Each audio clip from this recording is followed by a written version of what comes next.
Food is always the best because food always brings people together, especially when it's free. Yo, who's gonna turn down free food though? But you have to know how to cook. Yes.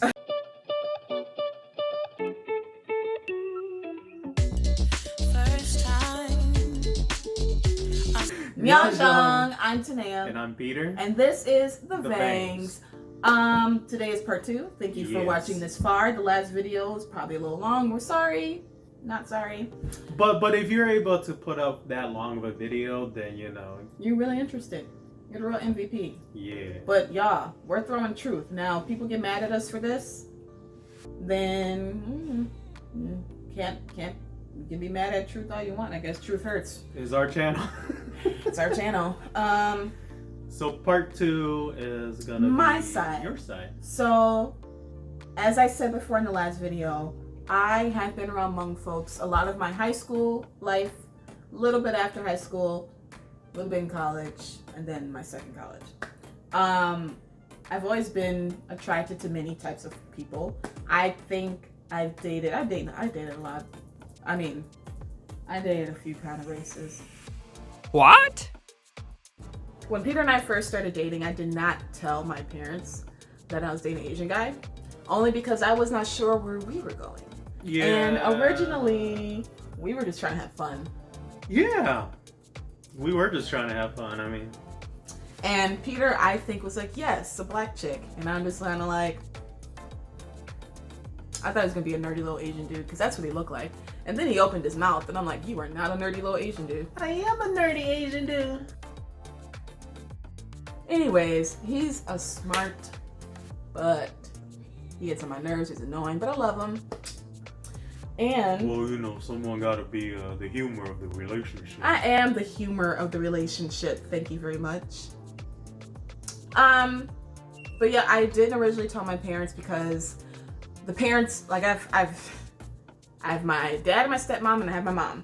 I was living with my dad at the time, and I didn't know how they were gonna react because they're more old school. I didn't know what was really gonna be said because I know their views on Asians are very they weren't bad, but also uneducated. So I was a little sketch. Can I bring up an incident? No. Oh.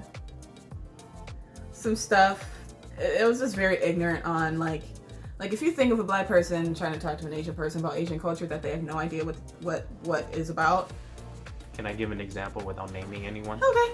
So here's a perfect example. We threw a party and someone, you know, there were Asian food there, and someone said, is that like beef or cow and not like dog meat, right? When did this happen? Indeed. Oh. Yeah. Like I said, the most stereotypical things you And can think I of. got offended, and I'm glad you called it out. You're like, hey, I you did? know? Oh, yeah, man. I remember. You're like, hey, like, stop. Listen, I call stuff out all the time, and It's honestly, to come to my surprise. I just, you know, I don't know. I guess I was so comfortable with both sides of the family and accepted that I didn't. It took me off guard when this person said that, and I was just kind of like, oh, I didn't. Ignorance. It just threw me off guard because I'm like, people still think like this, yo. it's ignorance because honestly, there are a lot of things that were said that were like stereotypical what they would think of like Asians, you know. Asians, but Like- really they're getting it from what's on the news about China. Just like how our people, you know. And articles about China. Like they Yeah. compare all Asians to Chinese folks. Like every Asian you see, they think is Chinese. If they're in a nail shop, they think it's Korean. Like it's just really Yeah. stereotypical type stuff that was thought of. So when I think that's the mold that we had to break as this relationship to know that Peter speaks English just fine for people that keep asking. Let's just say that I broke that barrier real quick. First of all, Peter decided to get my family drunk. That's what we're gonna go into. Oh yeah, by the way, And now people are afraid to drink with Peter. So but also I have a different way of drinking, and her family won't use that. So when I was like, we yo, sip, we don't shot. yo, remember when your dad's first time hung out? No, we're not doing that.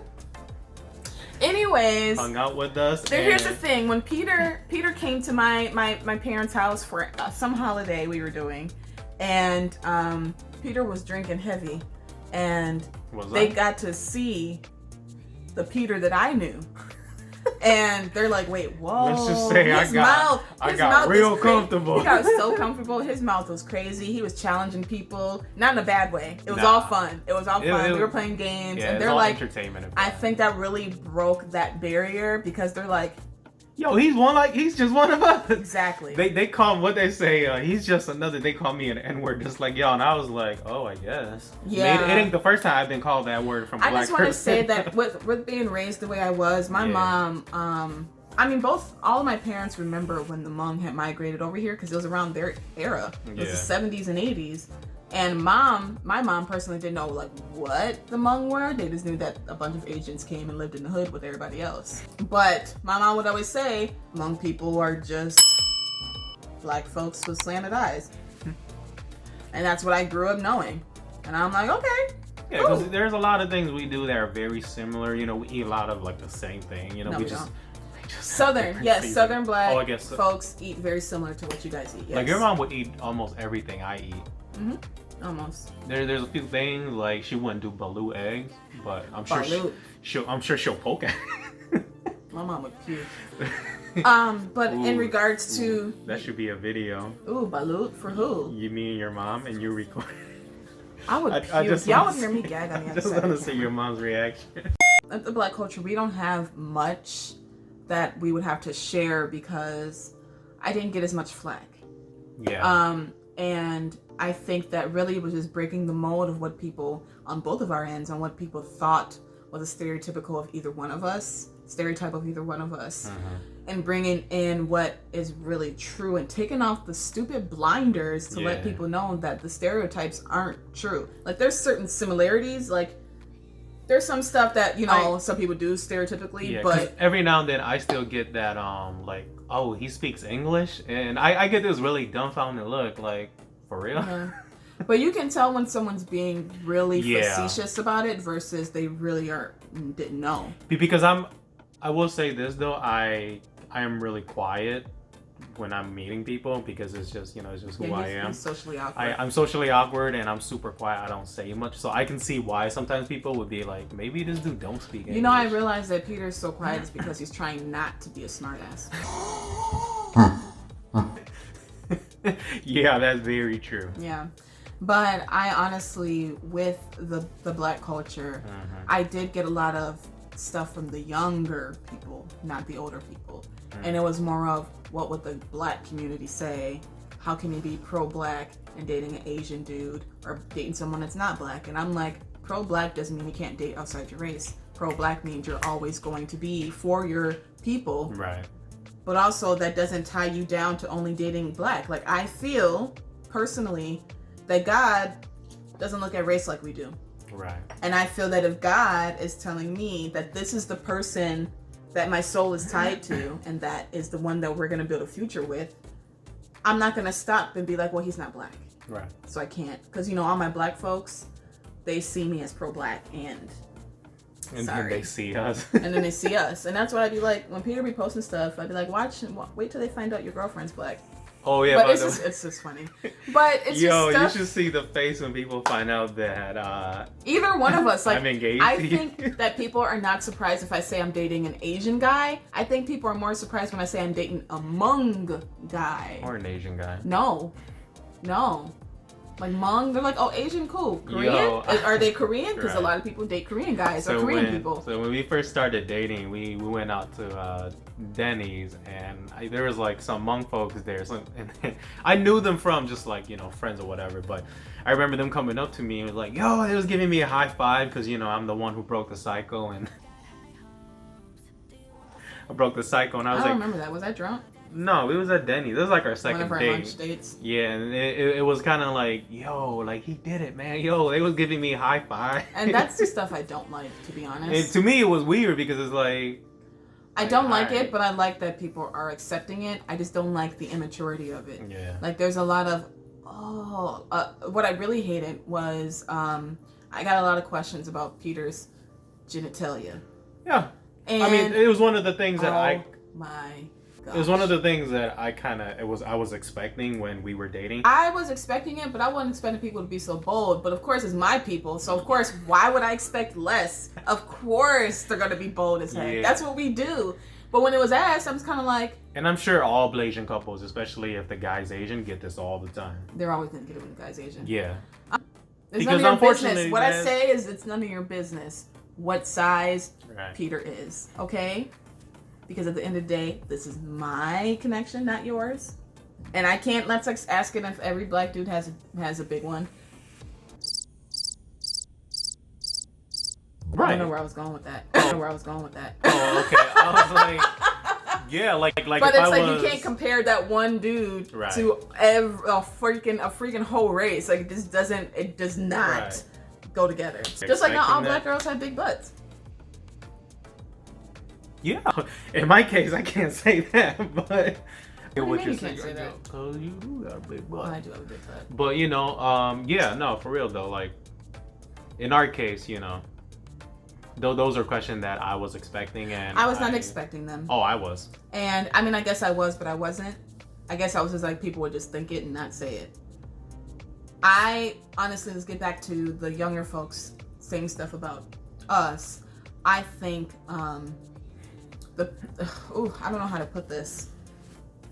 I think it was one of those, because a lot of the times when it comes to us, black folks and black people I know in particular, when you ask a question, and say it's out of line, like a lot of us ask questions, no matter how out of line it is, and it's normal. Mm-hmm. But let's say they're asking about the black community or asking something that's just too much information for them to know.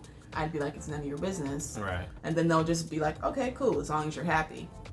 That's it. That's where it dies. It dies right there. Like, you don't have to, there's no grudges after that. There's nobody getting mad. You know what kind None of that. You know what kind of questions I get asked sometimes? By just people in general. What? Like they're like, how'd you pull that off? Okay. So back to that. When I used to work at this place in the mall, I used to get these there's a lot of Hmong people that go to this mall, and a lot of them know Peter or have been around Peter. So every time I see one that looked familiar, they're like, I've seen you before, and I'd be like, yeah, probably. And I'll say, do you know Peter Vang? There's a ton of Peter Vangs. Yeah. So that doesn't really help. I'm like, I don't know, he's Hmong, whatever. You have to kind of name the line, the lineage. And sometimes they'd be like, no, I don't know no Peter Vang. But you're dating an Asian dude, you're dating a Hmong dude? And I'd be like, yeah. Damn, how you pull that off? And then they'll be looking at me. Oh, you get those too? Heck yes, only from Hmong dudes. Oh, okay. Because I'm like, I get those from majority black folks. Yeah. I've heard it from black folks. Yeah. How do you pull that off? You know, we were at the club one time. Were we? Yeah, for somebody's birthday. And we were just standing in the corner. And they're like, that's you? Talking about me? Yeah. You're like, damn, okay. It was more of like a compliment, though. It's always a compliment when they say stuff like that. Or sometimes I'll be a smartass and I'll be like, well, you know, she thought I was Jackie Chan or Bruce Lee and I came in and swoop her. Bruce Lee is my ultimate favorite. But now, you know, I just tell them straight up sometimes too. Be like, just go up to her and be like, hey, I'm Peter. Nice to meet you. You're cute. The Asian men would ask me that. Asian women would ask me about the parent thing. Yeah. About what his parents felt like. And I got that all the time. Like, you still get it today. I haven't really. The last Hmong person I had this discussion with in just a few months ago, she was like, oh my gosh, you're dating a Hmong guy? And I'm like, yeah. And she's like, that is so cool. Okay, cool. Yeah. No, because the other person I talked to, we were talking about anti-blackness too. So literally, y'all, I love the younger generation Hmong, especially the ones in our gen and younger that are really educating themselves on what everyone honestly has been brainwashed to think about other races. Especially when they speak out too. And when they speak out about it. And when you have these open discussions, like, yeah, like me, I could say, oh yeah, my people be tripping. Yeah. But also, I know that there's a solution to this. Instead of, oh, no, we don't do that. That's not our value. And you know, that's not the truth. Like, people be tripping and straight out. Let's talk about our first day with your mom. With our mom? When I first met with your mom. Yes, so I don't even know how this happened. So we just decided to do it. Yeah, you want to introduce me to your mom because you're like, yo, Peter is slick and he's cool. I didn't say anything. And he's fine as hell. But hell. If y'all know me, you know that I am a baby girl, which I always, like, people are daddy's girls, mommy's girls. I am a baby girl. I am a mama's girl. Listen, I am a mama's girl and a daddy's girl. So I have to introduce you To both. and I have to put in as much work for both. So I remember your mom was telling me that, you know, there's this pizza place that you guys love. So I was like, cool, that would be the perfect place. I've never for... been there. I just want to That'll say, be the we're going to perfect- say where it is. It's Broadway Pizza. Oh, okay. Minneapolis, North Minneapolis. Peter had never gone there before. Yeah. Like, I grew up Well, in there. to be fair, I don't do Minneapolis like that. Neither did I. Oh, okay. Well, I mean, we just didn't go to Minneapolis. You know. Oh, got we it, stayed got in it, St. got Paul. it. So, anyway, she was like, that's their favorite pizza place. I'm like, cool. So I picked. Did your mom meet us there? I was a gentleman, and I didn't want to make her drive. So I was like, it's cool. We can roll in my car. So we went there, and right off the bat. My mom is me on 100. I'll just say that. I'm the calm. No, mom's calm, but her mouth is reckless. So the reason why me and your mom accepted me right away was because Y'all are reckless. Yeah, and we have a sailor's mouth, and we out of the same thing. So we got sailor mouths, and we just started talking. Capping. They were just. We were straight straight capping. Oh my gosh. And your mom got she get like the ultimate Long Island, which is top shelf. 2 of them, and then she started drinking, you know, the alcohol started kicking in. And it don't even matter. Mom will go in without the alcohol. Like. And then me, I like to drink too, so we were just going back and forth. No, it wasn't even that. It wasn't even that. Like, I think they bonded because mom is very outspoken. Yeah. But also she's very accepting. Yeah. Like, mom, I just love my mommy. No, but if your mom don't like somebody... No, she's very accepting of all the cultures, is what I'm saying. Oh, yeah. And she always told me she knew I was going to end up with someone that wasn't black, which is very interesting to say. But because I'm very weird, and I just love experiencing all the cultures. Dad and like I wasn't there to impress her mom. I was just there to get to know to meet her. That was really it. And when Peter went to the bathroom, me and my mom were at the table by ourselves. You know, girl talk. Girl talk. And he's like, he has a really pretty smile. And that is a good thing because my mom is so big on teeth. Like, so big on teeth. And when she says you have a pretty smile, I'd be like, yes, she found nothing wrong. Hey, I'm kidding. She found stuff wrong. You asked mom how she felt about me. I forgot about our conversation because I was drinking a lot. Well, you had asked her, so do you mind that your daughter's dating an Asian guy? And she's okay, like, yeah. I do "No, remember I don't saying care." that. Yeah. And Because I'm I wanted to know. I'm like, Yeah. you know. That's the thing between the two of us. I could not ask that to his parents because I don't know if they were going to be completely honest with me. But I know that with my side, I knew that they would be 100% honest. They with wouldn't Peter. be afraid to hurt my feelings. They would not be afraid to hurt Peter's feelings. And that's one thing I love about the black culture because you're also upfront about everything. It's most like of us. Most of y'all, where if like, you know, I can feel a certain way, but the reality, the fact is, at the end of the day, they was upfront about it and be like, I respect that. You know? And that is one thing he had to learn. Like, he loves that in the black culture, but he not realize I'm part of the black culture too. And that's how I speak to him. You'll be hurting my feelings sometimes. I do be hurting your feelings sometimes, but I'm not afraid to hurt your feelings. Because I knew at the end of the day that part of you knew I was speaking truth, and if it wasn't truth, as long as it's out of love and you're not just love. coming at me. Okay, this morning was different. I woke up with my hair in a different way. This morning was different. Okay. First time that Peter met my dad, I just want to say. Let's just say that it was interesting. He put an impression where I'm like, oh, okay, so that's her dad. Well, I probably shouldn't hurt Tanaya. Yeah. He made a statement clear that if I was to ever hurt Tanaya. And that's just because I had gotten out of a really bad breakup of some months But you before. are the baby. But yes, I am one of the babies.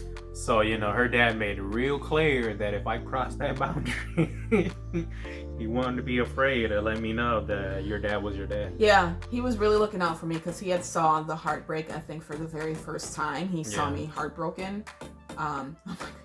He had not seen all the other heartbreaks, just this particular one. But I love your dad. You know why? Because he's like the most, next to my dad, he's like the most wisdom, like just wise guy. Like my dad is very wise. That's what I love about him. And then we have your dad, where your dad's very wise, but your dad's also very in the Bible wise. You know, that's what I love about him. So like whenever I need an answer, you know, I go to him and I'll be like, yo, like. And my dad's funny. He's not one of those uptight type pastors. Pastors. He's a pastor, but I'm not a PK. He just so y'all know, I wasn't wild or nothing like that. We all know some PKs that go crazy. No, I am an adult as a pastor's kid. So, and one thing that... But he's not a boring type of guy. Yeah. Dad's hilarious. One thing I like about your dad that always cracks me up is, it's funny because the way how I was raised in my tradition was, your dad's always like, oh, he's such a good son-in-law. I have a great son. He doesn't even say son-in-law. He says son. He's always bragging. Peter was a son, and Peter is liked more in my family than I am. Yeah, that's true. So, they will defend when we broke up. So if we fight? When we broke up, it was my fault. When we broke up, they defended Peter. They defended him. Even today, if we fight in front of them, it's always they'll defend me, even if I was in the wrong. Yeah, and then unless he says it, which he does not, unless he says it was his fault. Because they're on my side. Listen, y'all. If y'all are family and y'all watching this, y'all bogus. Because I have been here. What y'all gonna do? But I'm the good son-in-law, though. You're the good son-in-law, yes, but I'm also the best. But daughter. your dad is always see. So in my tradition, we were trained and taught and raised to be a good son-in-law. Like we will go out and beyond to, Yeah, and you did just that. So that's what I was raised on. My dad was sick. You made them soup. Yeah. Same with my mom. Same with you. Of course with me. Peter, your brother's girlfriend. Yes, Peter takes care of me. Yeah. Like, even if we don't have a dime to our name, Peter finds a way to make some soup. So when you introduced me to your sister, she fell in love with me right away because that's because you guys were just alike. Because she drinks just like me. No, that is not the reason why. Yeah. Because you guys met sober, and first of all, my sister loves everybody. Yeah, so that's true. It's not really a testament to say that this sister likes you. They always, when my siblings are dating someone, I'm technically the test. My other sister, not so much. Because she loves everyone. She loves everybody. Yeah. Which is not a bad thing. She's a sweetheart. The thing is, they got along so well. So well. And I was very upset. Because her and I were having issues because she was pregnant and I was stealing all her clothes. Oh, yeah. And she loved Peter. And I'm like, what? Well, that's because, yeah. Don't steal your sister's clothes when she's pregnant. She's going to yell at you. And then when I met your brother for the first time, it was on New Year's Eve or New Year's Day. Is when I took you home in my dad's truck, and it was an accident. I wasn't supposed to meet your brother yet because we weren't ready for that. Weren't ready for that, but he was there and he was cordial. Yeah, no, he was nice to me. I mean, he was very nice. Cool. I was very surprised. I loved it though. They had Asian talk. Just like his cousins are like his brothers and sisters. Yeah. Same with me. So he met my cousins and my aunt. They all accepted me. The thing is, one of my cousins is so irritating because he thinks he can speak Hmong. Oh, yeah, and he's like, Nyojong. And he'd be saying all these words in Hmong. You're like, dude, just shut up. But it's funny though, because at least he knows Hmong. He's so hood, he'd be like, Nyojong. When it came to us getting more into each other, things in both of our households were not so good. Yeah. And we ended up getting closer to each other, even though we still had a lot of damage to undo or resolve. Eventually, we ended up moving in together. I think that was 2015, so about 2 years we had been dating at that point. Yeah, it's funny because we're in the same exact spot we are today, but we were upstate. Yeah, well, like we moved out of this place. Yeah, we moved and then we came back 2 years later. Yeah. It's a good place. But we moved in together, and that was when things got real. We had to learn how to live with another person. We were trying to escape our problems because we needed to get out. We tried to escape our problems, and we brought the problems here. Yeah. And I did not know how to live with the guy. And I didn't know how to live with a woman. Yeah, and I just couldn't deal. At first, it was great, though. Like, the first month, it was amazing. But I mean, just like how it is for every first month of when you move in new with somebody, especially if you've never living together before. Yeah. My mom got tired of me complaining. I called her about everything. And then she just finally yelled at me and said, you know what, Nene? leave Peter alone. And I'm like, yeah, it got to the point where we were nitpicking on everything, like the smallest things. We were nitpicking, like, why are you leaving? Why are you leaving the toothpaste? If you're gonna move in together, when it's nitpicking like that, you have to really figure out what you're actually upset about, because it's never the small thing. It's always something deeper that no one wants to talk about. Yeah. And like I said before, if you're not willing to have those conversations, your relationship's not going anywhere. Yeah. And I'm glad that we eventually got to the space where we have our time to be separate. Mm-hmm. But like before, if Peter was upset, he'd be upset for a week and he wouldn't say anything until I said something. Now, Peter is able to usually just come out and say what's bothering him. Confession. We have confession time. Where you can't judge each other. You can't judge each other. Confession. I don't like the fact that you put the piss towel in the little bucket in the closet. Why can't it just stay under the sink? You being for real? First of all, no, I'm kidding. I'm just because you ain't the one that be cleaning up in here. Confession. I don't like how you move food on the plate into the sink to just on the side to next to the trash can now. So Peter doesn't like the fact that I leave some scraps of food on my plate. I leave some scraps of food on my plate when I put it in the sink. And so I stopped putting it in the sink, so I put it on the side of the sink. And now he's upset that I walk past the trash can to get to the sink. I don't understand why you just can't scrape it into the trash and then put it in the sink. But who mainly does the dishes though? I stopped doing it a lot. So there's like 1 or 2 instances where I forget and I just leave the plate there and he gets upset. Like my intention, clearly, I think you're looking at it wrong though. My intention is when I put it by the trash, it's gonna force me to scrape it into the trash. Instead, you see it as, oh my gosh, here she goes again. 2 days later? It's not 2 days later. It's not 2 days later. We haven't really been doing confession lately, but we have nothing really to confess at this point. Yeah. Like things have been good, and when things aren't good, we just come out and say it. I just come out. I'm getting better at that. So. But yeah, so the beauty of there's this thing that we do have, and we have to make this very clear. Mm-hmm. There's always been a love-hate relationship between Blacks and Asians. Yes. Always. Yep. It's always something stereotypical, something that has to do with hood stuff, something that is portrayed on everything. So the thing is, we knew all that.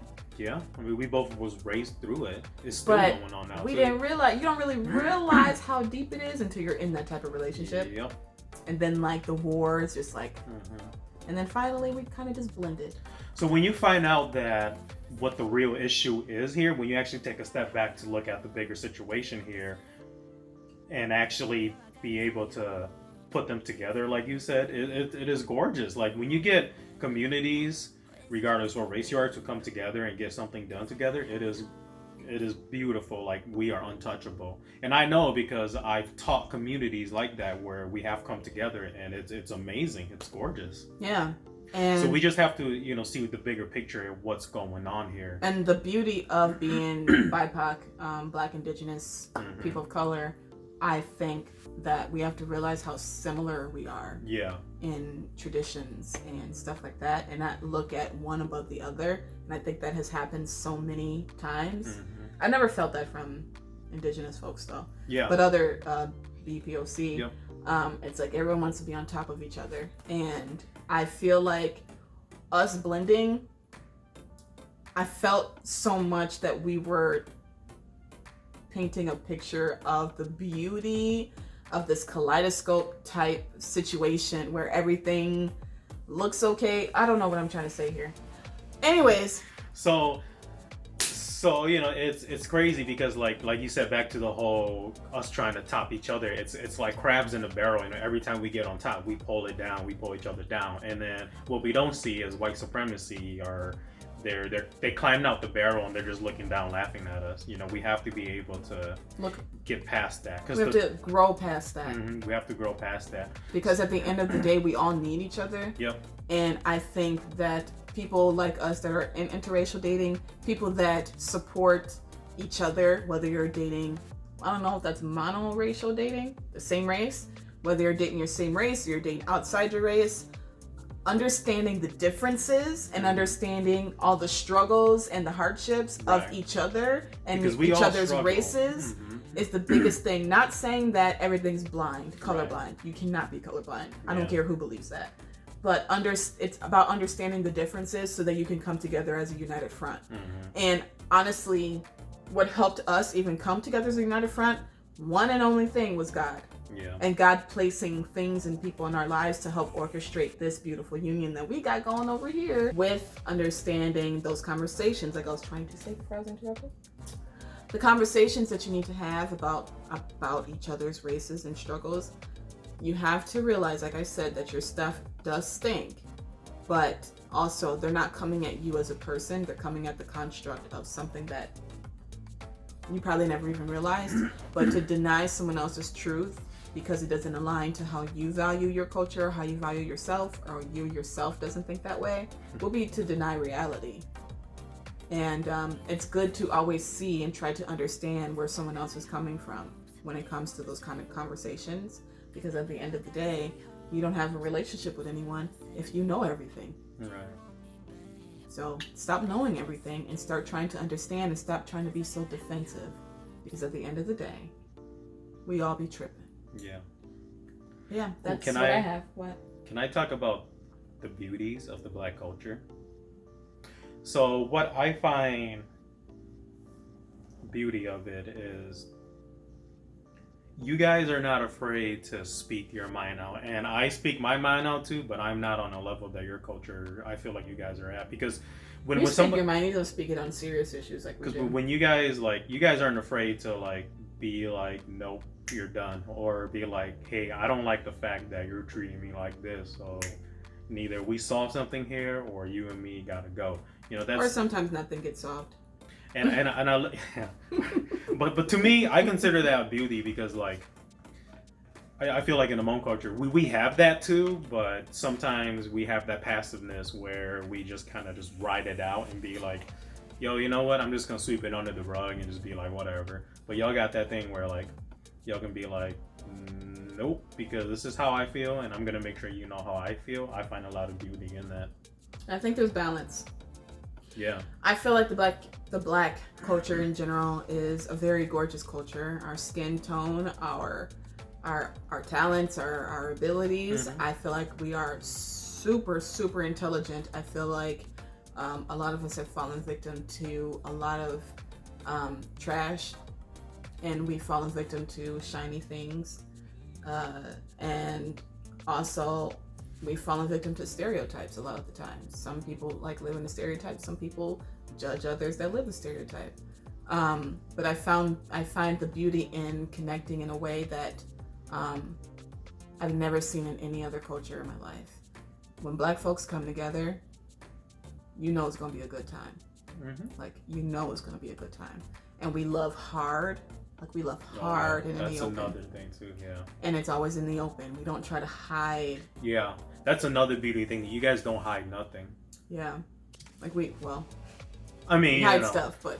Right, everyone hides stuff. Yeah, but like, just...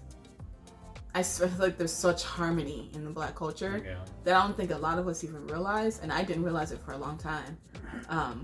But yeah, I love that when we are united front, we lift each other up so graciously, so loving, and we lift other people up. And I just love the glow that we have when we are secure in who we are and stuff like that. But I just love it. Yeah, I love y'all.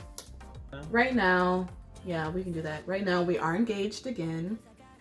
If you've seen one of our other videos, I'm pretty sure we talked about it, but Peter proposed again last year, and we're getting married this year. Of course, there's Corona happening right now. Hopefully, but our wedding's in October. Hopefully, everything's done. If not, it'll be me, him, and the preachers. And maybe like our parents. They are. Oh, your parents, because my parents are the preachers. Oh yeah, I was just saying, it will just be immediate family only. Yeah. And my bridesmaids. We'll just save up for the big party. Yeah, which we're doing anyway. We're having a very small, supposed to be small wedding. No reception at all. But yeah, so we're happy, and we're way stronger. Yeah, in our faith and in each other, and where our conversations we're a lot more open to each other now. We make sure we're not bringing other people into our relationships, because I was a big one where I would, like I said, always complain to my mom about stuff. I don't even do that anymore. I literally, if I have an issue with Peter, I go to God, and then I go to Peter. I go to my journal. I write in a poem. Our business is our businesses are we started them both, and they're we're in both the beginning stages. Yep, the beginning stage. Of course, pandemic happened, but pandemic happened. A lot of stuff for Peter actually fell to the wayside. Yeah. But he is a chef. He is a professional chef. He's not like what people be trying to say. He's a chef. He went to school for it. He got his degree in it. But also, you don't have to be a chef to get. You don't have to get a degree to be a chef. Thank you. But Peter did decide to do that way. I think he needed the discipline. I agree. But yes, being a chef he caters. He does chef tastings. He actually has helped kids in the community grow and cook their own food. And I sell Christian clothes. Yeah, which is amazing clothes, by the way. I mean, eventually that's all we're gonna wear in our videos. Just today I decided to wear this. And I just threw. But if you've seen like my crowned shirts and stuff like that, that's stuff that I've made. I also do amazing poetry. I do poetry. I haven't done an open mic in a while. I'm writing a book right now, my poetry book. Amazing writings. I write a lot. I actually I'm going to school for that. You're really creative. And I am blogging. So I do have a blog that I am actively doing. And you can find pretty. You can find all of our information down below. Support us, even if you're just sharing, it doesn't matter. Yeah. Just support. Or I mean, if you watch the full 2 episodes, then obviously, like, we are a fan of you, because the fact that you're willing to sit through, I don't know how long these videos are gonna be, but yeah. And if there's something kudos missing, to you, and thank you so much. Like, seriously. Of course, you're gonna keep talking. If there's something that you felt was missing, something that you want to know more of, please comment below. Like, we read all the comments. Yeah. Although they're not many, but please feel free to comment below. You can DM us on our Instagram, _Vangs. All the information is down below. Please just ask. We'll DM you right back if that's what you want, or we can make another video with your questions. Right. So or if stuff you'd like to see, let us know. Please, we need you. But yeah, that's all I got. I'm Tanaya. And I'm Peter. We are the Vangs. Bye. Peace.